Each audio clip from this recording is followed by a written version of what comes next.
धनंजय मुंडे यांच्या अडचणीत वाढ होऊन मंत्रिपद जाणार का? बारामतीमध्ये मोठ्या हालचाली, नेमकं काय घडलंय पाहूयात.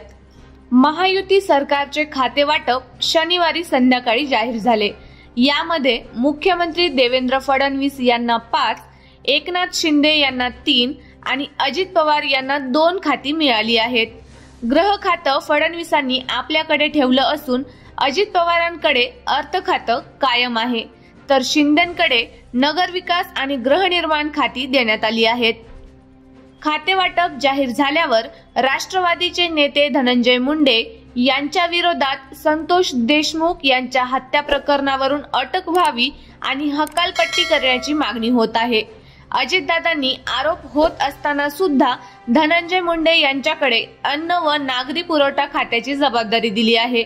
मात्र आता वेगवेगळ्या हालचाली वाढू लागल्या असून धनंजय मुंडे यांची राष्ट्रवादीला अडचण होऊ शकते.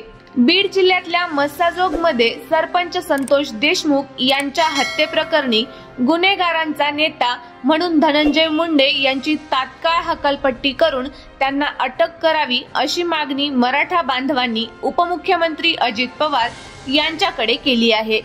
याबाबतचे एक निवेदन समाजाच्या शिष्टमंडळाने उपमुख्यमंत्री अजित पवार यांना दिले आहे. संतोष देशमुख हे मराठा समाजाचे आहेत आणि त्यांचा सर्वात मोठा अडसर मंत्री धनंजय मुंडे यांना होता. त्यामुळे परळीत त्यांनी आपल्या मंत्रिमंडळातील नेत्याने वाल्मिक कराड यांच्या मार्फत देशमुख यांची निर्गुणपणे हत्या करण्यात आली. आपल्या मंत्रिमंडळातील धनंजय मुंडे हे गुन्हेगारांचे नेते आहेत, म्हणून त्यांची मंत्रिमंडळातून तात्काळ हकालपट्टी करावी आणि त्यांना तातडीने अटक करावी अशी मागणी करण्यात येत आहे.